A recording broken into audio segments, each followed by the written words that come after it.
hoje eu vou falar com vocês sobre saúde sexual. E quando a gente pensa, né, em saúde sexual, a gente pensa logo em doenças sexualmente transmissíveis. Mas quando a gente fala de saúde sexual, não quer dizer só isso, né? Em 1999, né, no Congresso Mundial de Sexologia que houve na China, foram declarados os direitos sexuais. E dentre esses direitos, né, que são 11 direitos sexuais, dentre eles tem um que é sobre a saúde sexual.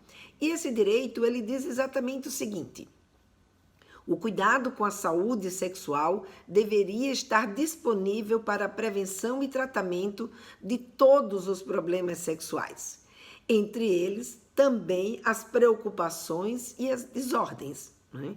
Então, ou seja, é muito mais do que as doenças sexualmente transmissíveis.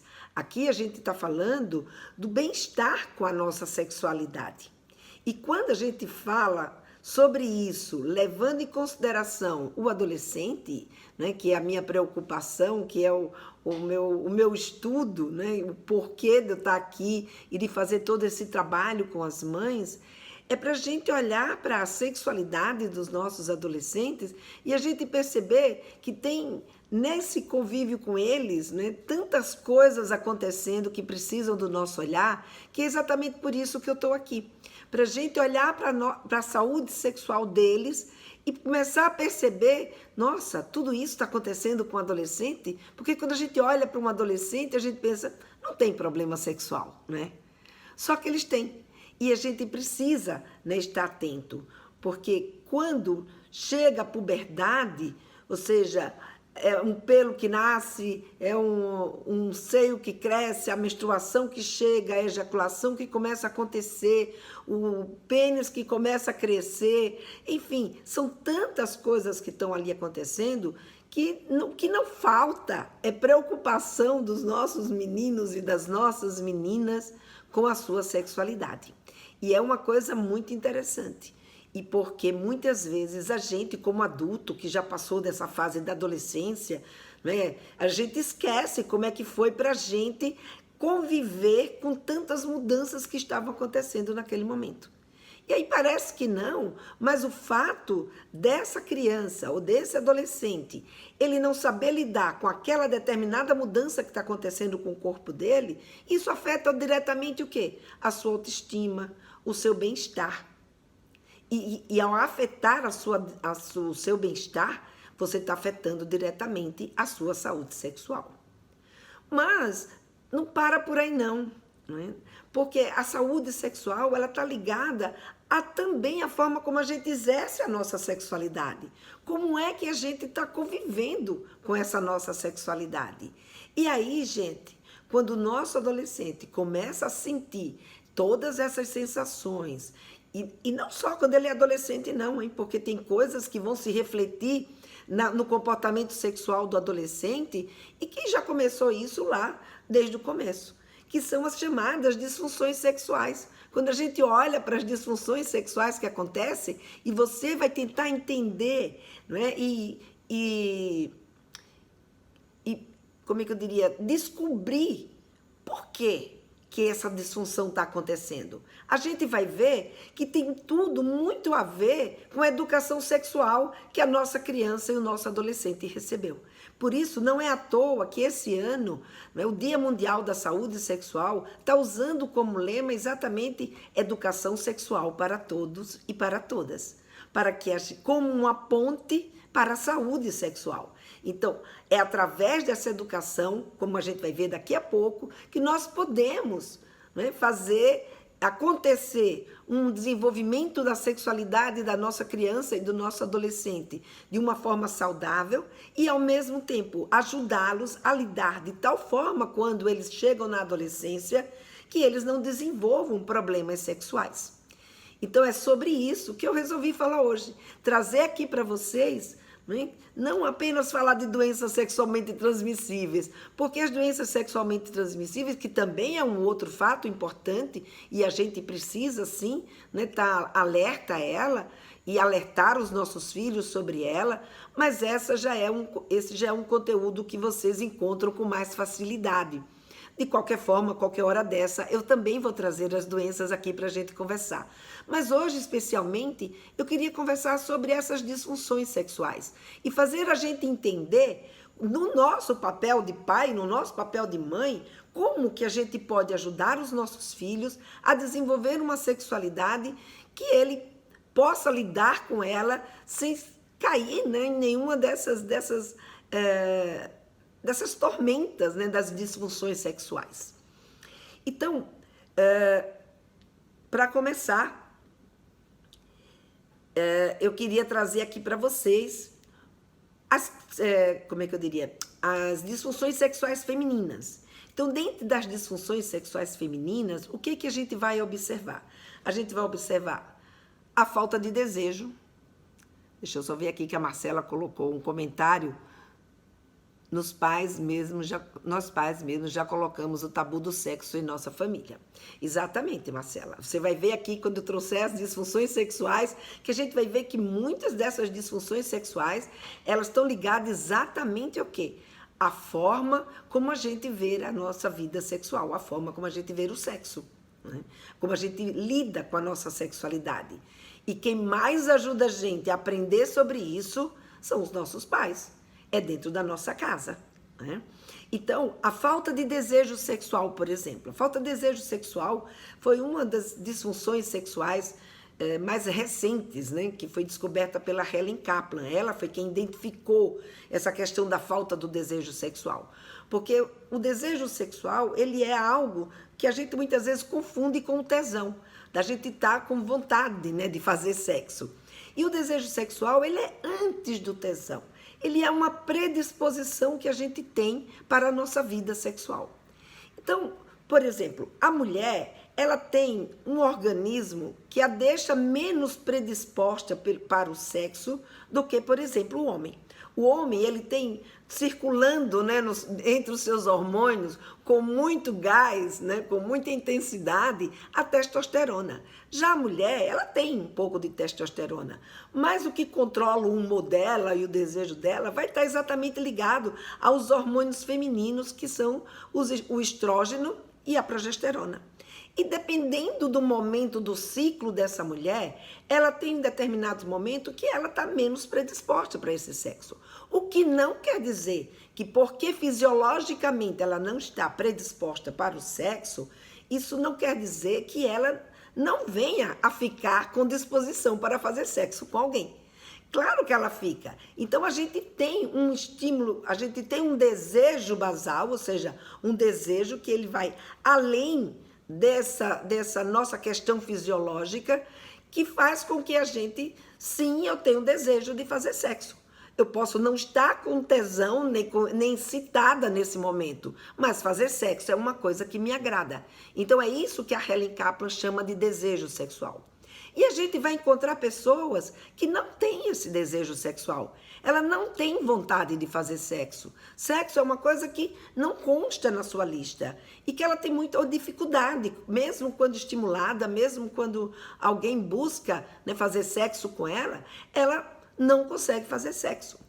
E isso não é uma disfunção que acontece só com a mulher. Ela também acontece com o homem. É que aqui, nesse momento, eu vou pôr o foco primeiro nas disfunções que acontecem com as meninas, né? Que acontecem com as mulheres. Oi, Rodrigo. Oi, Valnei. Acho que é Valnei. Valnec. Às vezes fica difícil, porque vocês misturam aí umas letras na hora de fazerem os nomes de vocês, os endereços, e aí dá um pouco de dificuldade aqui para eu saber exatamente quem é que está entrando. Muito legal saber de vocês todos aqui. Então, como eu estava dizendo, o desejo sexual, ele não é uma coisa que acontece só com as meninas, acontece com os meninos também. E parece uma coisa incrível achar que, por exemplo, a adolescente não tem desejo sexual, mas ela tem desejos. Ela não tem desejo sexual, mas isso acontece. Eu teve uma época que eu fazia um serviço para um colégio lá de São Paulo, um colégio particular de São Paulo, e eu recebia, então, e-mails dos adolescentes e respondia a esses e-mails para eles. Esse serviço se chamava Sex Tips e era uma coisa que eu amava fazer. Além desse serviço, também tinha um serviço no Instituto Kaplan, que era exatamente também como esse, onde as pessoas nos mandavam perguntas e a gente respondia por e-mail, depois primeiro foi por telefone, depois foi por e-mail, depois foi por mensagem, enfim. Hoje ainda o Instituto Kaplan mantém esse serviço, o meu do Sex Tips infelizmente não existe mais, mas eu recebia bastante e-mail de adolescentes que diziam, principalmente os meninos, dizendo, olha, minha namorada, ela não tem mais vontade de fazer sexo comigo, ela, no começo era tudo ok, mas depois passou o encanto, o que será que aconteceu? Então, a disfunção do desejo sexual na adolescência, ela acontece sim, né? Ela acontece. E acontece em função do quê? Não só na adolescência, ela vai acontecer também na vida adulta. E ela acontece em função do quê? Ela pode acontecer em função de problemas psicoemocionais, por uma questão de algum trauma, pela baixa autoestima, enfim. Mas, principalmente, né, uma das grandes causas da disfunção do desejo sexual está muito ligada ao desconhecimento do seu corpo, ao desconhecimento, né, a sua educação sexual, a forma rígida como essa menina ou esse menino passou a ver, né, a sua vida sexual. E com isso, o que é que acaba acontecendo? A pessoa perde o encanto ou não desperta, né, o encanto de fazer sexo. E isso tem muito a ver com a educação sexual que ela recebeu, isso tem muito a ver com esse conceito de sexo que essa menina tem, isso tem muito a ver com a forma como a gente lidou com ela. Né? Se a gente pensar, por exemplo, quando as nossas crianças têm lá por volta dos seus 4, 5 anos de idade, né, e começam ali a descobrir a sensação que os genitais trazem para eles. Quantas vezes você já não viu uma mãe ou um pai dizer, tira a mão daí, que isso aí é sujo, não quero você com a mão aí, isso daí não pode. E aí a gente cria uma educação que é uma educação voltada para preocupação e não se tocar. Quantas vezes a gente ouviu, né, nós conversarmos sobre sexualidade e a gente não ouviu, por exemplo, mães que não admitem que as suas filhas se toquem, que as suas filhas se masturbem. Quando a masturbação é um dos pontos de conhecimento, de autoconhecimento das nossas sensações. Quando a gente não se conhece, fica muito mais difícil a gente poder conversar com o nosso parceiro e dizer para ele, eu gosto de ser tocada assim, é desse jeito que eu gosto de fazer sexo. E isso, obviamente, vai se refletir quando? Na vida adulta dessa menina. Então, o desejo sexual, ele tem vários fatores que podem interferir nele, mas sem dúvida nenhuma, a educação sexual, a forma como a gente enxerga a nossa vida sexual, o sexo, as sensações que a gente despertou na gente, se a gente tem, como é que eu diria, se a gente tem dificuldade, né, em descobrir, em se tocar, em lidar com o nosso corpo, em se aceitar sexualmente, se a gente desenvolve a culpa, se a gente desenvolve a sensação, né, de que tudo isso é uma coisa muito ruim para a gente, obviamente que a sua filha, ela não vai poder, só porque casou, a partir daquele momento ela vai achar graça no sexo. Ela vai dizer, eba, que legal que é a vida sexual. Isso só me lembra um professor que eu tive, o professor Rosenburg, que ele costumava dizer que sexo para a mulher era igual matar para o homem. Quando o homem passava a vida inteira aprendendo que ele não podia matar outra pessoa, que isso estava errado, e ao mesmo tempo ele é convocado para ir para uma guerra. E quando ele chega nessa guerra, ou ele mata ou ele morre. A mesma coisa vai acontecer com a menina em relação à sua sexualidade, quando ela passa toda uma vida aprendendo que sexo é uma coisa ruim, que sexo não é da sua natureza, que sexo é tudo aquilo que, na verdade, o sexo não é. E quando ela chega para vivenciar a sua vida sexual, agora ou ela mata ou ela morre. E não é à toa, né, que muitas e muitas mulheres que chegam nos consultórios dos terapeutas sexuais têm como a sua principal queixa a falta de desejo sexual. Para vocês terem uma ideia, quase 50%, 48,8%, uma coisa assim, das mulheres que vão buscar tratamento em relação à sua sexualidade, a sua queixa é falta de desejo sexual. Então, gente, vamos olhar para como é que a gente está lidando com essa mensagem sobre a vida sexual, essa mensagem sobre o que sexo significa para as nossas meninas, né, para que elas não construam no seu entorno um olhar e uma visão da vida sexual como sendo algo que, em vez de ajudar no seu desenvolvimento, como é o que acontece, né, com o sexo, ele é parte da nossa vida, ele faz parte desse nosso desenvolvimento pessoal e melhor, e mais, ele faz parte da nossa relação interpessoal. Uma pessoa que vive bem sexualmente, que tem o seu desejo sexual correspondido e desenvolvido, essa é uma pessoa que consegue lidar melhor também com as outras pessoas. Ela consegue lidar melhor principalmente com a pessoa com quem, né, ela se relaciona. E isso é um fator muito importante da relação a dois. Marcela fala aqui que ela está na fase em que está tão aberta a comunicação sexual aqui em casa que tem dificuldades do limite. Faça uma live sobre isso.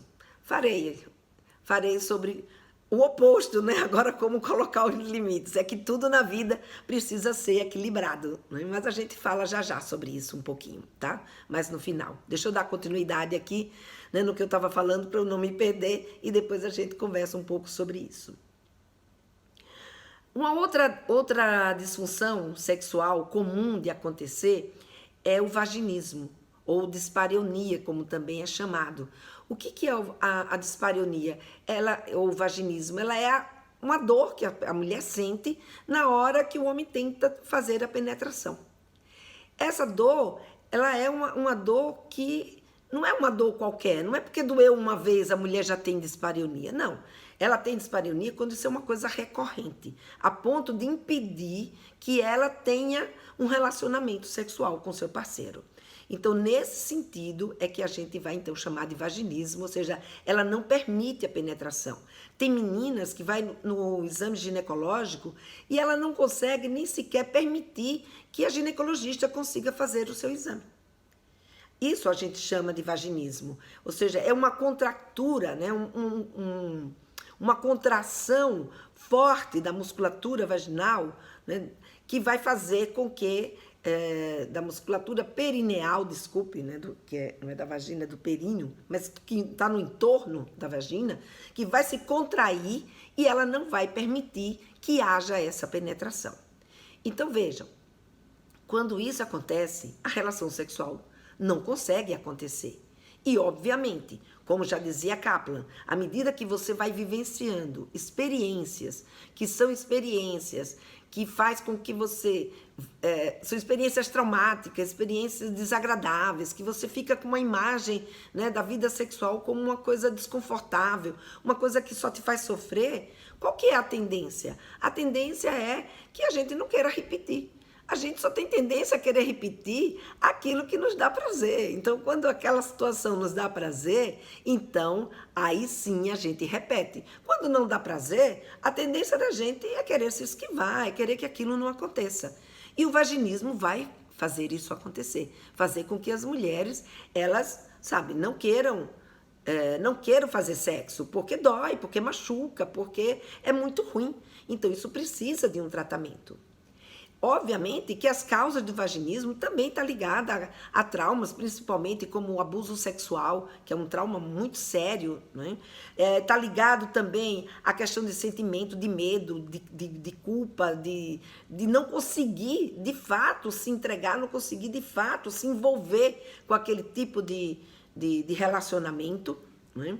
Está ligado também a problemas físicos, pode ser que haja um estreitamento aí do orifício vaginal, pode ser que haja algum tipo de infecção, enfim, precisa pesquisar. Mas, sem dúvida nenhuma, também tem a ver com a educação sexual que essa garota recebeu na sua vida. Então, a forma como ela vê o sexo, a forma como ela vê os seus genitais, o toque no seu corpo, a forma como ela, né, ela lida com isso, é que vai fazer com que essa garota consiga ou não, né, viver a sua sexualidade ou viver a sua entrega sem sentir dor. E uma coisa que muitas vezes faz com que essas meninas desenvolvam, né, a dispareunia é a experiência traumática, principalmente na primeira vez. Muitas vezes essa menina ela não tem a menor ideia do que vai acontecer numa primeira vez. Ela não tem ideia do processo, né, como é que se desenvolve, né, essa resposta sexual. O que ela tem que fazer? Então, o que eu vejo de depoimentos de garotas é que a hora que o garoto ele quer introduzir o pênis, elas permitem. E não é para ser bem assim, porque a gente precisa se preparar para receber esse pênis. Esse pênis não entra só porque o garoto quer, não, porque a gente tem um corpo que reage. E é exatamente essa reação de contração é uma das reações que o nosso corpo faz na hora que a gente vai receber uma penetração que a gente não está preparada para isso. Então, se essa garota, ela não conhecer o seu corpo, se ela não souber quais são os estímulos que a deixa mais excitada, se ela não souber que ela não pode e nem deve permitir que a penetração aconteça antes dela estar num determinado momento que, de fato, ela possa receber esse pênis, essa garota vai sentir dor na primeira vez. E o fato dela sentir dor na primeira vez, porque não é o ímen que provoca dor na primeira vez. Muitas vezes a gente acha que o que causa dor na primeira relação sexual é o ímen. Mas não é. O ímen, ele quando se rompe, no local que ele se rompe, não passa nervo nenhum, não tem nenhuma inervação. Portanto, não é a ruptura do ímen que causa dor na primeira vez. O que causa dor na primeira vez é o fato da garota não estar excitada o suficiente, dela não ter sido estimulada o suficiente ou de forma adequada. E com isso, na hora que acontece a penetração, ela não está preparada para receber esse pênis. Tudo, a natureza fez a gente funcionar de uma forma orquestrada para que tudo desse certo. Se a gente não sabe como fazer, o que vai acontecer? Vai sair errado, vai sair inadequado. E com isso, a gente tem aí uma probabilidade de viver uma experiência sexual que não seja prazerosa. E como eu já disse, se aquela experiência não nos deu prazer, a tendência é que a gente não queira reviver essa experiência. Então, quando a garota ela é orientada a entender, né, o que se passa no corpo dela, quando ela é uma pessoa que consegue lidar bem com o corpo dela, saber como é que ela se excita, o que é que ela gosta, ter a abertura para conversar com seu parceiro sobre a sua vida sexual. Gente, a resposta, né, e a vida sexual de uma mulher que consegue fazer isso é outra história. É uma vida sexual muito mais prazerosa, uma vida sexual, né, muito mais contente, muito mais adequada. E, portanto, então todo mundo fala, mas aí é questão do orgasmo, e a gente não tem que ter orgasmo junto com o parceiro. Pois é, dessa forma que não vai ter mesmo, né? Porque o corpo do homem é um corpo completamente diferente do corpo da mulher. O homem ele já se estimula muito mais facilmente e muito mais rapidamente. E com isso, se essa menina não é orientada para entender essa questão e ela não sabe, né, como lidar com isso, com seu parceiro, ela vai permitir que essa penetração aconteça antes da hora dela e o resultado é um sentimento e uma lembrança, né, uma experiência que se torna desagradável.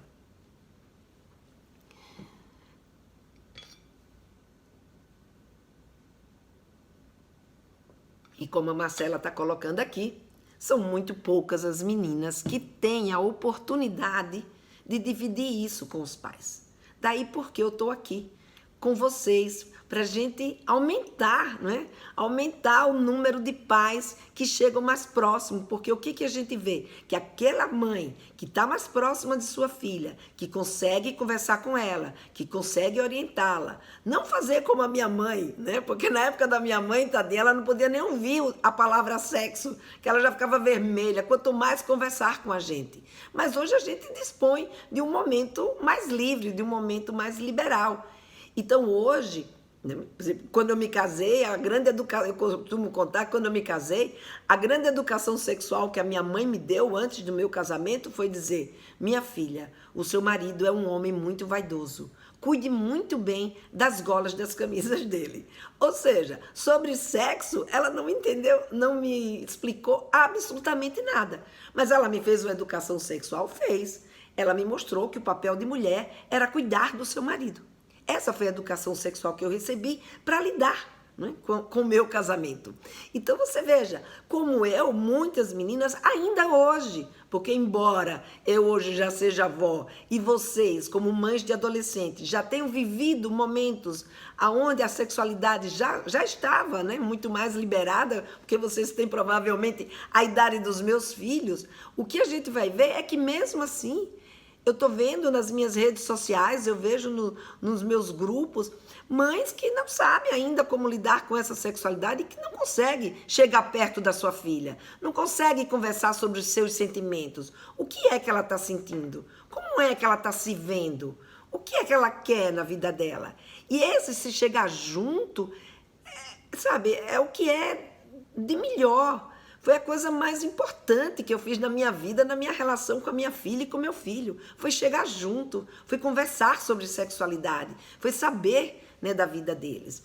Então é muito importante que a gente chegue perto, que a gente converse, que a gente, né, troque ideias com ela. Mas para isso, obviamente, a gente vai precisar ter muitas conversas, né? A gente vai devagarinho. Ah, não consigo falar disso da noite para o dia. Claro que não, nem eu quero que você faça isso. Mas vai introduzindo o assunto, vai começando a conversar, porque quando essa menina tem uma mãe mais participativa, mais junta, ou um pai, ou pode ser a avó, pode ser a pessoa que cuida dela, essa menina será muito mais feliz na sua vida. Uma outra disfunção feminina que a gente vê é a anorgasmia, quase que não sai, anorgasmia, ou seja, a falta de orgasmo.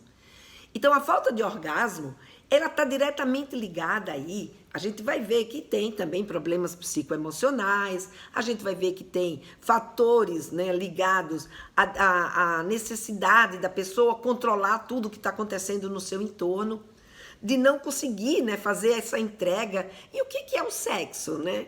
O sexo são sensações. E para você poder sentir essas sensações e você conseguir chegar ao orgasmo, você precisa ter uma entrega. Se você não tiver essa entrega, você não vai conseguir chegar ao orgasmo. Se você ficar preocupado, pensando em alguma outra coisa, ou com medo de saber se o seu cabelo assanhou, se você está bem na fita, ou se isso, ou se aquilo, dançou, porque aí você, em vez de estar concentrada nas suas sensações, você está exatamente, né, pensando em outra coisa. E aí as sensações passam e você não sente. E se você não sente as sensações, o que vai acontecer? Você não tem estímulo sexual, esse estímulo sexual não cresce. Ele não crescendo, você não chega no orgasmo. Então você só vai chegar ao orgasmo à medida em que a sua excitação for aumentando. E para ela aumentar, você tem que se entregar a esse jogo do sexo. E para que isso aconteça, a gente precisa estar desprendida de culpa, desprendida de medo, desprendida de controle, desprendida de uma série de questões.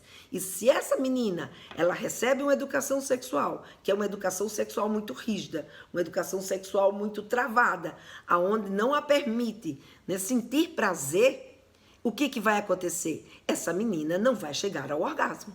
Essa menina pode até... Sabe, eu conheço muitas mulheres, têm vida sexual, eu tenho, a minha vida sexual é legal, é boa, mas ela nunca conseguiu chegar exatamente ao orgasmo, ou seja, ela não conseguiu fazer uma entrega, né, de se desprender dessa sensação.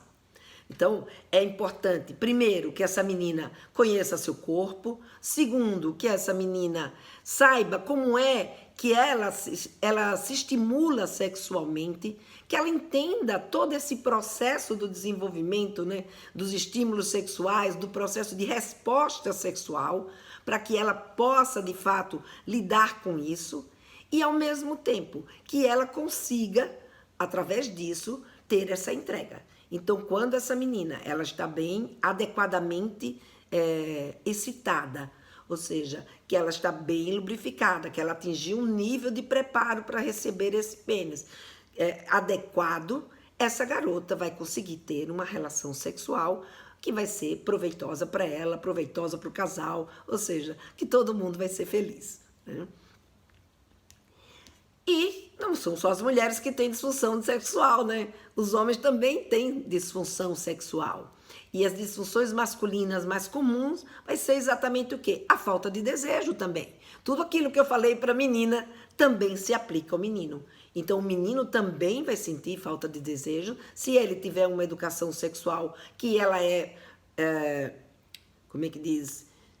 Administrada, né, no entorno da culpa, do medo, da punição, do castigo. Então, esse garoto ele vai crescer, né, sem pôr fé no taco dele em relação a essas questões, porque ele vai ter medo do seu desempenho, ele vai ter medo. E o fato dele sentir medo e ele ou ter vivido uma situação, e essa situação, ele, sei lá, estava no banheiro, se masturbando, não é? E aí o que aconteceu? Esse garoto, sei lá, a mãe chegou e pegou ele se masturbando e brigou e criou uma situação de muita, como é que eu diria, que não é só uma questão de brigar, mas é brigar dentro de uma situação de humilhação, de você humilhar o outro. Então, essa experiência de humilhação faz com que, muitas vezes, ele guarde na sua mente sentimentos aonde esse interesse pela vida sexual pode ficar mais difícil, né? Do mesmo jeito, ele também pode ser um garoto que não conseguiu lidar com o corpo dele, por toda essa educação tão rígida que ele recebeu. Uma vez eu tive um cliente que esse cliente ele não conseguia se tocar, né? Ele não conseguia, ele na verdade estava muito mais, o problema dele estava muito mais ligado à ejaculação precoce. Mas só para você ter uma ideia, às vezes ele não conseguia nem fazer a sua higiene do pênis de forma adequada. Ele não conseguia puxar o prepúcio para trás e lavar o pênis do jeito que o pênis precisa ser lavado. Não, ele simplesmente, ele passava o dedo assim, né, para poder lavar e não puxava a pele, tanto que ele chegou a ter uma infecção séria, uma infecção urinária séria, porque ele não conseguia fazer a higiene dele, tamanho medo que ele tinha, tamanho sentimento de culpa, tamanha educação rígida e muito, muito triste, né? Muito pesado em relação ao corpo desse garoto, que ele teve mesmo que fazer um trabalho de psicoterapia para conseguir se livrar dessas amarras e conseguir lidar com a vida sexual dele. Foi algo muito pesado. Então, às vezes a gente acha que, não, imagina, é besteira. Ah, imagina, minha mãe, nunca me falou nada ou fez isso aí comigo e eu tô bem. Será que estamos bem mesmo? Como é que a gente está vivendo a nossa vida sexual? A gente consegue, né, ter uma entrega, a gente consegue lidar bem com o nosso corpo, compartilhar com o nosso parceiro, com a nossa parceira, aquilo que a gente gosta, né, dizer que gosta, né, abrir a boca para assumir a sua sexualidade, assumir que sim, eu sou uma pessoa sexualizada. Então isso é algo que é muito importante, a educação sexual que a gente faz. Por isso que não foi à toa que o tema, né, desse Dia Mundial da Saúde Sexual está ligado exatamente à educação sexual como uma ponte para essa saúde. Porque muitas vezes a gente, sem querer, sem saber, porque a gente, ignora mesmo o que estava acontecendo e a gente acaba, na nossa relação com os nossos filhos, criando um problema para a vida deles, sem a gente nem saber que está fazendo isso. Então, a ejaculação precoce é uma outra disfunção sexual que costuma acontecer. E o que é essa ejaculação precoce? É quando o menino ejacula muito rápido. Ou seja, é aquele... Vocês já devem ter visto aí muitas vezes, né, acontecer em filmes, que a gente... piadas, né? Ou seja, aquele que mal o carinha olhou para a menina e pá, aconteceu a ejaculação. Então não dá tempo, essa ejaculação acontece tão rápido que ela não dá tempo deles usufruírem, né, de uma vida sexual, de usufruírem da troca de carícias, né, do desejo, do clima que é criado para que aquela relação sexual aconteça. Essa ejaculação ela acontece tão rápido que ela acaba com qualquer clima, né? Porque, primeiro, quando o garoto ejacula, o que vai acontecer? Ele perde o desejo sexual. O desejo sexual, ele perde o desejo sexual, não, ele perde o tesão, ele perde a sua excitação. Então ele ejaculou, aí a excitação dele baixa. E até ele recuperar e começar tudo de novo, leva um tempo. E às vezes, com essa sensação de fracasso, ele já chega no clima achando que ele vai fracassar, e isso aí já deixa ele mais excitado, mais ansioso, e essa ansiedade vai fazer com que ele não consiga de novo. Mal ele começou a excitação, ele outra vez ele ejacula. Então, essa ejaculação rápida é um problema muito sério. Tem tratamento? Tem. Ela vem de quê? Vem dessa ansiedade? Vem dessa ansiedade. Mas essa ansiedade pode ter sido desenvolvida, né, através de uma educação que mostrou para ele insegurança, que deixou ele com a sua autoestima não muito boa, enfim, algo que o perturba, que nesse momento ele não consegue se entregar, brincar, tomar conta do pedaço, não é? E usufruir da sua vida sexual. E por fim, uma outra disfunção sexual que costuma acontecer é a disfunção erétil. A disfunção erétil é a perda de ereção, ou seja, ele consegue ter a ereção, mas antes mesmo de chegar aos finalmente, ele perde a ereção. Ou às vezes nem consegue atingir a ereção. Ele se excita, mas a ereção não acontece. Isso acontece com adolescente? Né? Como assim? Isso não é só coisa de velho? Não, não é só coisa de velho. Isso também pode acontecer com adolescente. Ainda mais hoje, quando os meninos, ele tem a sua vida sexual, principalmente quando ele começa a sua vida sexual, ele começa hoje a sua vida sexual com uma garota que faz parte do seu ciclo social. É uma garota que estuda com ele, é uma garota que faz parte do seu grupo. Então, esse garoto, se ele não é preparado, se ninguém nunca ensinou para ele o que é uma relação sexual, o que é que ele tem que fazer com essa menina, nunca ensinou para essa menina o que é uma relação sexual, o que é que ela tem que fazer com ele. Ou seja, se cria um clima de que a menina deposita nesse garoto uma expectativa de que ele sabe de tudo, mas na verdade ele não sabe de nada. O que pode acontecer? Ele ficar ansioso com essa expectativa e nessa hora ele fica tão preocupado em não saber como é que ele vai dar conta, que ele acaba não dando conta. Por isso que não é à toa que quando o Viagra foi descoberto, né, até hoje a gente vê aí estudos que mostram que muitos adolescentes têm usado o Viagra como uma muleta para essa sua ansiedade, para esse seu medo, para essa sua insegurança. Quando, na verdade, se esse garoto for um garoto que conta com pai, com mãe, que possa conversar com ele. Ah, e tem outra coisa, outra muleta deles, como ele não tem quem converse com eles, o que eles vão fazer? Eles vão para a internet. Eles vão para a internet não para ouvir uma fala de uma especialista como eu, que sou uma educadora sexual, mas para assistir pornografia, para ver de fato como é que um casal transa. E só que na pornografia a gente sabe que é adulto, a gente sabe que aquilo que a pornografia está trazendo não é algo que condiz com a nossa realidade. E muitas vezes eles confundem e pode aí criar também uma ansiedade maior por se sentir cada vez mais distante de corresponder àquele desempenho sexual que ele acabou idealizando na sua cabeça. Então, gente, a gente tá junto do nosso filho, conversar com ele sobre sexo, sobre sexualidade, é algo que é muito importante. E aí eu não estou falando de você falar com uma criança, não. Quando eles são crianças, é a gente cuidar desses detalhes da nossa educação, da forma como a gente lida, não é, com o toque no corpo, da forma como a gente lida na hora que a criança descobre os seus genitais, na hora que a criança nos faz uma pergunta, que ela tem uma curiosidade, no fato dela saber que pode, né, contar com a gente para conversar, para tirar suas dúvidas, para pedir um conselho. E quando ele chega na adolescência propriamente dita, ou seja, lá por volta dos seus 13, 14 anos, aonde a vida sexual está de fato começando a acontecer, se você é um pai ou uma mãe que já tem essa conversa com seus filhos, ou seja, que já conversou sobre outras questões, vai devagarinho, conversa com eles e tenta não, chega junto, explica, conta como foi com você.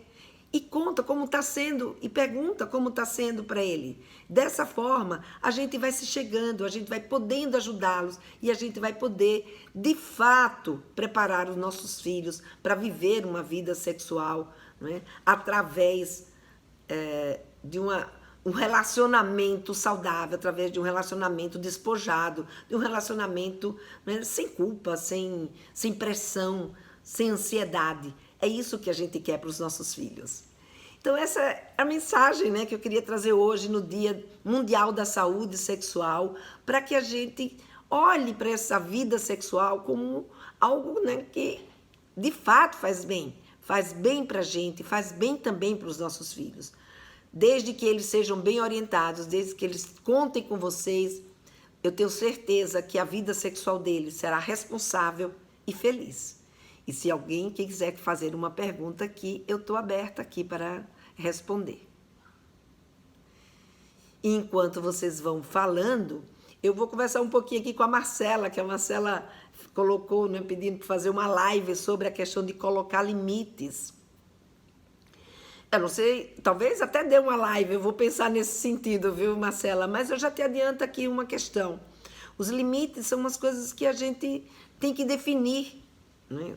Nós, como pais, a gente precisa definir quais são os valores que a gente tem. Que valores que eu tenho que, para eu poder viver com os meus filhos dentro de uma situação harmoniosa, eles não podem ser quebrados, eles não podem ser machucados. E isso tem que estar claro para você, quais são esses valores que você tem.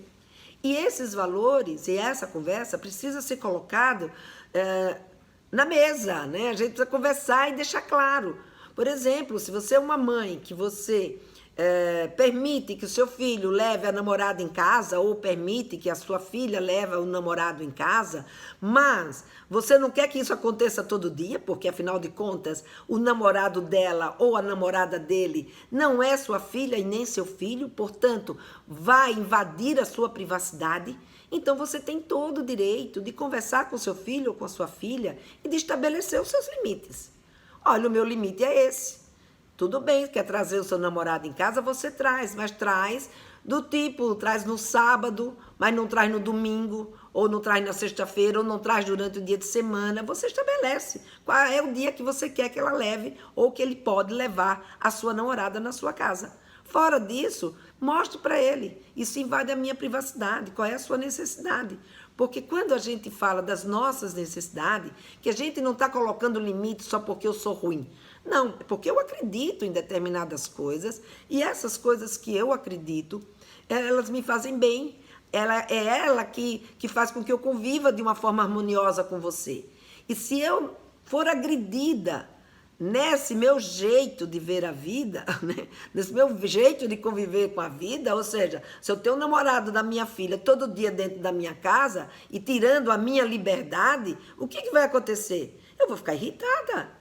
Eu vou ficar chata, eu vou começar a ficar brava com esse carinha que não sai da minha casa, eu vou começar a ficar chata com ela que não põe limite nele. Então, em vez da gente ajudar a nossa convivência, ficar calada é o que não pode acontecer. Então a gente tem que colocar, trazer, né, e estabelecer a ética familiar. Que a ética familiar nada mais é do que a gente colocar os nossos valores de convivência, aquilo que é bom para a gente poder conviver em harmonia, e definir ali naquela conversa o que é que cada um tem que fazer para que esses valores sejam respeitados. Você ouve os deles, eles ouvem os seus e vocês então estabelecem aí a regra de convivência. E essas regras de convivência precisam ser cumpridas tanto por você quanto por eles. Então, quando há um acordo e um respeito aos acordos, os limites são possíveis de serem colocados.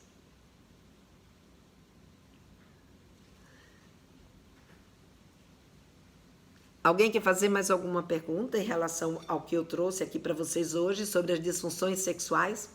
Vocês conhecem alguém que teve, que está lidando com o filho, que tenha colocado, que tem alguma dificuldade nesse relacionamento?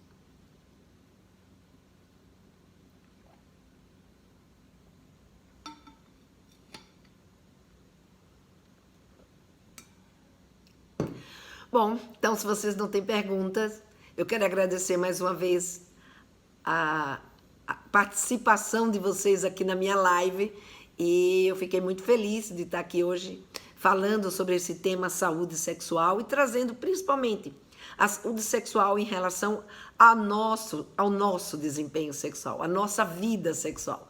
Não falando apenas das doenças, embora as doenças sejam bastante importantes e sim, a gente qualquer hora dessa conversa também sobre elas.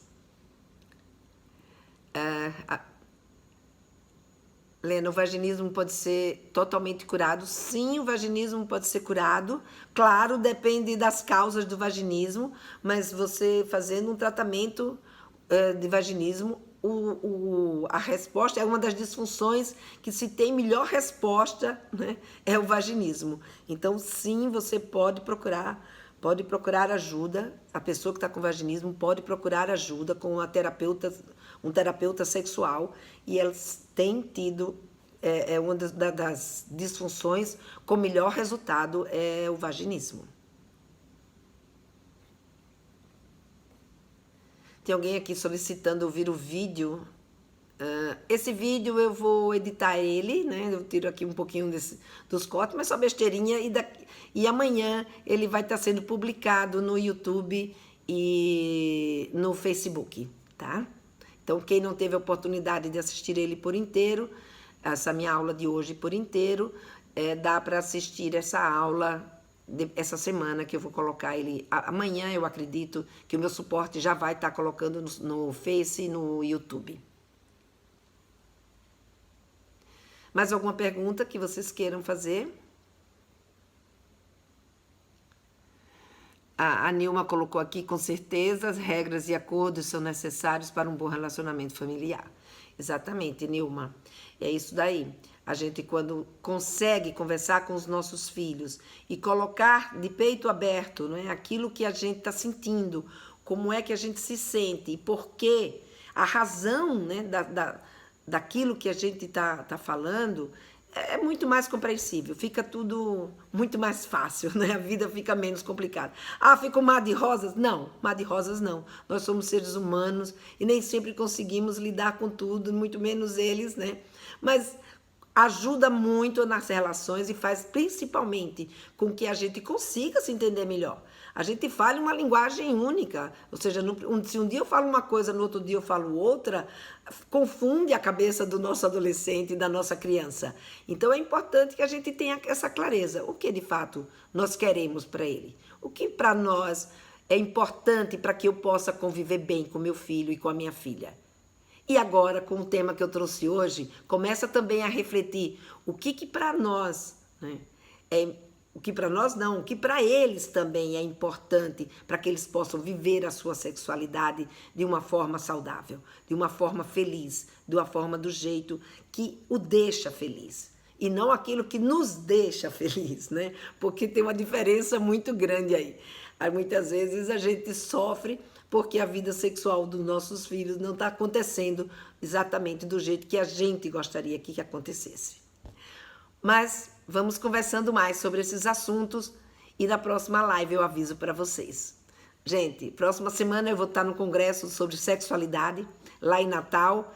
Devo ouvir bastante novidade e vou trazer todas elas aqui para vocês. Se eu tiver um tempinho no meio do congresso, faço uma live, mas se não der, na outra semana, com certeza, eu estarei aqui conversando com vocês sobre algum dos temas que eu ouvi lá e vou trazer aqui para ajudar a gente a lidar melhor com a sexualidade dos meus filhos e com a nossa também, porque quando a gente lida melhor com a nossa, a gente consegue lidar melhor com a dos nossos filhos também. Tchau, gente, até outro dia.